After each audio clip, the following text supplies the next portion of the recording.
আসসালামু আলাইকুম। দেখছেন এইমাত্র পাওয়া সর্বশেষ খবর। শুরুতেই জানিয়ে দিব সংবাদের শিরোনাম।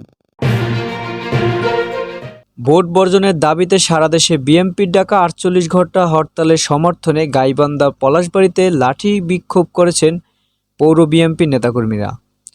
শনিবার ৬ জানুয়ারি দুপুরে পৌর বিএনপির সাংগঠনিক সম্পাদক আব্দুল মোতালিব সরকার বকুলের নেতৃত্বে পৌর শহরের গ্রামীণ ব্যাংক মোড় এলাকায় এ মিছিল বের করেন নেতাকর্মীরা।